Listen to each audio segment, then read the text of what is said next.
जनता ने पूछा, हक तो जवाब नहीं था, बस भाषण, पोस्टर और विज्ञापन की बरसात रही थी। राज्यपाल महोदय ने अपने भाषण में महाकुंभ 2025 का जिक्र किया था।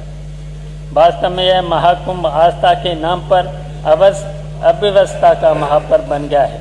तथाकथित भव्य और ऐतिहासिक महाकुंभ 2025 की असली तस्वीर प्रस्तुत करना चाहता हूँ, जिसे सरकार ने जनता के पैसे से प्रसारित किया है, लेकिन जनता के लिए विनाशकारी बना दिया है।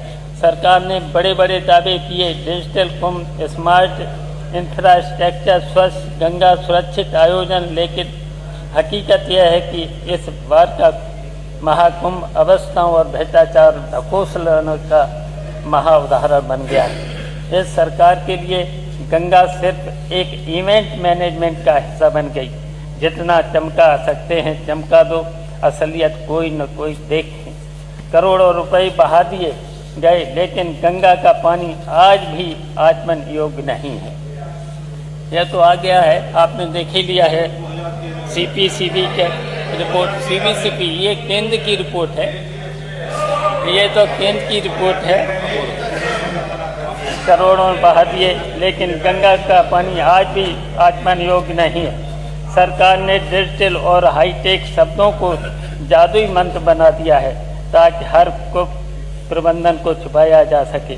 सरकार को लगता है कि कैमरे लगाने से कुप्रबंधन छिप जाएगा, लेकिन यह तकनीकी नहीं बल्कि सरकार की नाकामी की CCTV फुटेज है। इस महाकुंभ 2005 में सरकार के हिसाब से श्रद्धालु जाएं भाड़ में, कमीशन खोर बन गए करोड़पति।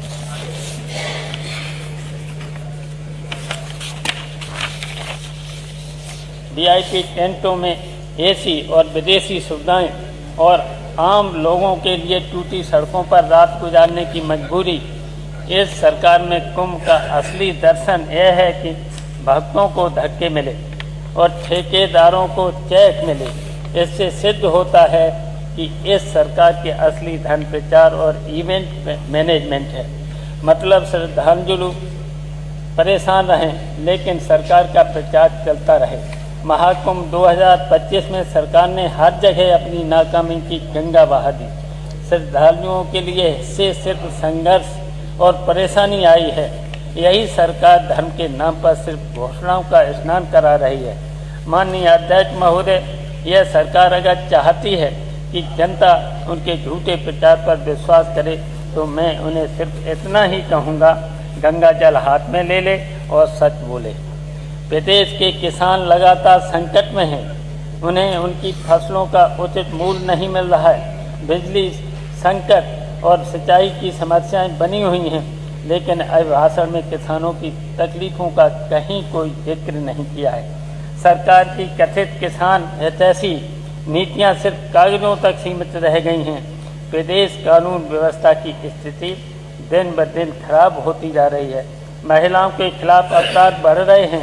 व्यापारी और आम नागरिक असुरक्षित महसूस कर रहे हैं, लेकिन सरकार मूक दर्शक बनी हुई है। राज्यपाल महोदय के अभिभाषण में इस गंभीर समस्या का नजरअंदाज किया गया है। सपने दिखाए थे सोने के महलों के, हकीकत टूटी झोपड़ी भी चली गई। डबल इंजन का नारा दिया था, पर ट्रैक पर ही पटरियां पड़ी रह गई।